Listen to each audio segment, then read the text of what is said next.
Share this video. Nke awo ife anyị wakatara na ọfịa tata. Otu na ata gwara ji ekwu igwe mmiri ejikọ ọgbuchukwu. Otu na o ji ekwu na ụmụnne m o nwekwa unu hideout do na mba na ama iyi. Ụnụ mana mmadụ aha ichukarị mmiri ya.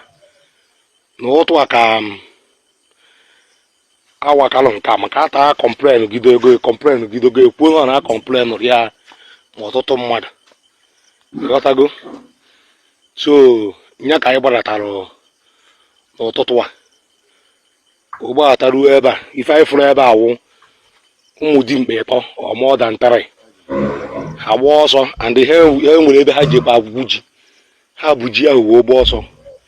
Nke awụ hideout ha ebe ha nọ ebe ọnụ fụrụ ime mba na ama iyi dị ife awa ọfịa ama iyi dị ife ka awụ ite n'ihe fọ na ha siri nri n'abalị ha na esichakwu nri ebe a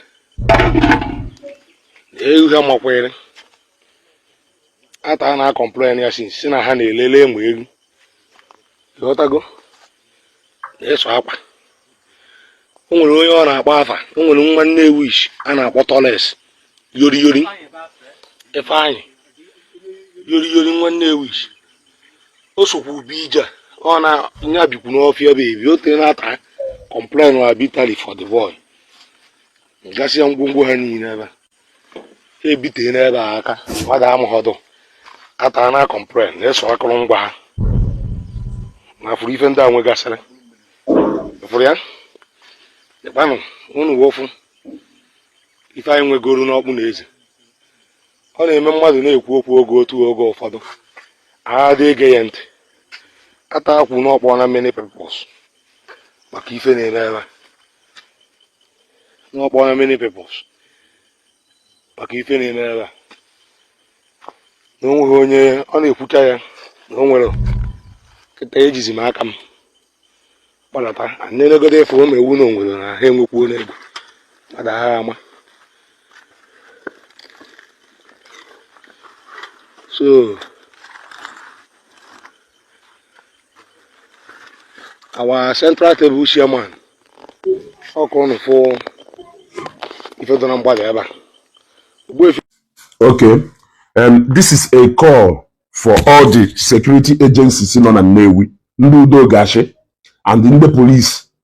Hapụ kenenu ide disturb ụmụazị bụ machine akpagharị n'ilo eji ilozi ụmụazị bụ machine eje somewhere. Hapụ kenenu ha for now. Move on into the bushes because one afugo na nwere ebe nwere serious challenges na Nnewi now. If akịta awụ na ọfịa amịyi n'ọkpụ na-eze ayo ọkpụ na-eze nke mụ n'ọfịa amịyi n'ọkpụ na-eze nke mụ. Ịghọtago ka ndị a bido n'ala ịda akampụ. That is to show you na ọwụ na-awagharị ya n'ọfịa niile do na Nnewi a Ọzọbụrụ Oraifite Ishi Amishi na mbido otue na-enwe possibility na ya enwe kampụ ebe a in this guys self mmadụ agha ama because ife awụ nkwado ife ha na-akwado kelu ka a same person yesi nọkata hapụ ụlọ na Nnewi na-akpụ n'ime ọfịa jeji na-eru ọsọdụ agwọta ya. Kedu ife nwe intention ha? Look at ife ha dewegasịrị ebe a before mmadụ ife na-eme ya nwa na kampụ a na ha na-akwado for something we shouldn't know.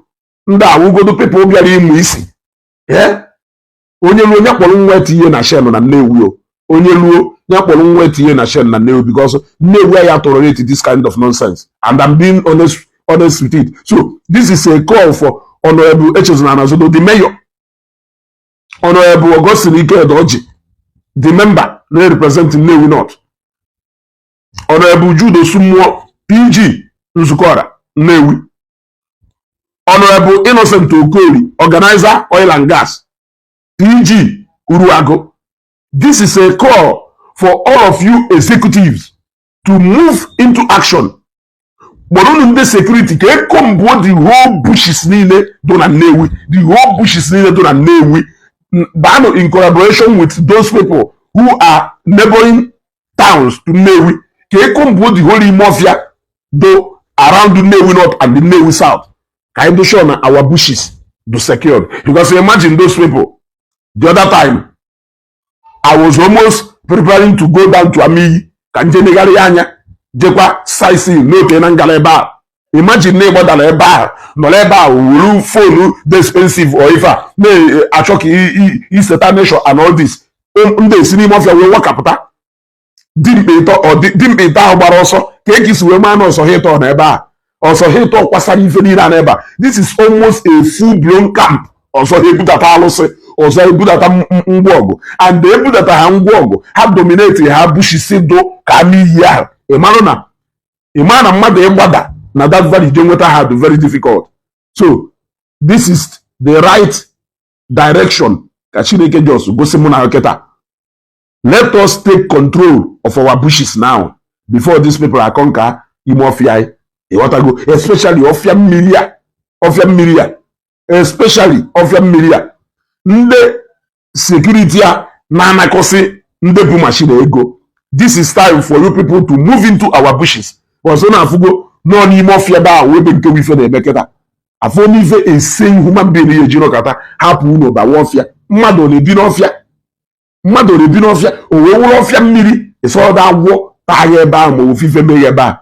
So let us comb our bushes. This is a concern. It is a security alert to our people of Nnewi.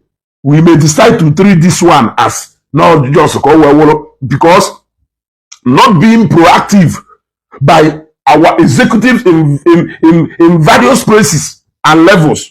Wunya, Develu, and Igbo, and the Nigeria is see interest whether I want a security report. Instead of the security to act here on it, they will wait until it will grow and mature. So this is still too early for our security operatives to move and comb all the bushes somewhere in Nnewi, by in collaboration with other local government mayors. Comb even the neighboring towns who surround Nnewi. Because now, Nde Kampuru na Imofia Dona Oba. Imofia Donishi. Imofia Dono Joto. Imofia Dona Mishi. Imofia Dono Opo. Imofia Dono Zobro. They can successfully operate na Nnewi. This is why you need that collaboration. You want to go comb our bushes and make sure that our bushes are safe. This is the time to instruct some people so that they will be guarding our. If we even in a Delta State now, though, Jenny Harrison one issue and do to na Delta State keta or Imofia agaburu mmadu anakpu n'Imofia agaburu mmadu anakpu n'Imofia.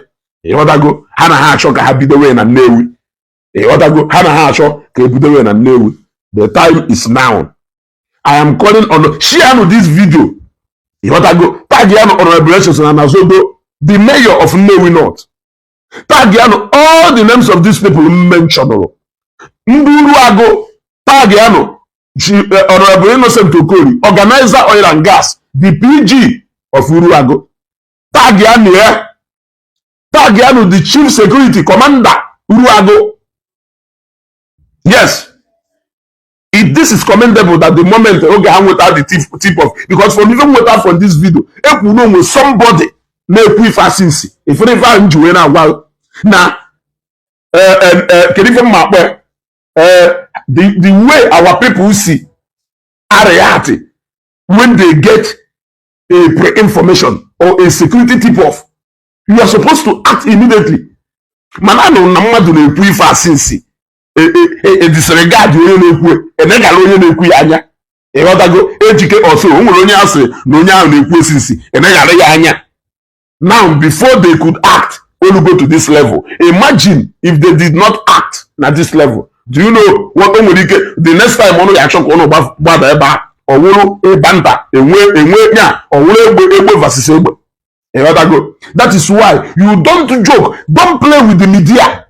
As somebody money no ọchịchị, don't play with the media. Onwere a state governor ji media ifo egwu. How will people na-akpagharị na media jene without information? So only in a field na media na-enye nsogbu, then you know you don't want to be a leader. Asị na anụta aka ala ese ka o ji adụ ka asị na eze awụgụrụ. The best place for you to get information today as a leader is from social media. It's from social media. Because this one, people are fuge. You don't need to go down to the scene to know what is happening. So the media is very critical. It is very critical, and it is also not the most important now. The most important aspect of Oboda in Oneketa is media. Because a lot of people who want media, we guide you, we media, we security information, we media, so we media avoid their trouble. So you have to pay attention, and every single information you take it serious. Even if it is a false alarm, act on it. Even if it is a false alarm, act on it. Because yes, roundabout geta, they traffic light, traffic light. It is an information. It decide there, no one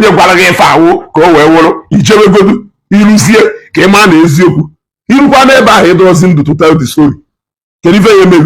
To tell the story. Can you feel me? But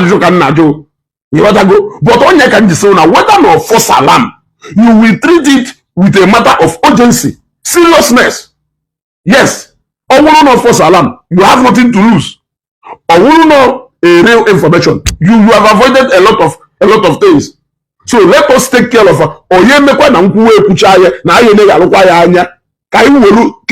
we take control of our forest. Surround, right? Let us take control of it, because these people take control of it. We are doomed. Share this video.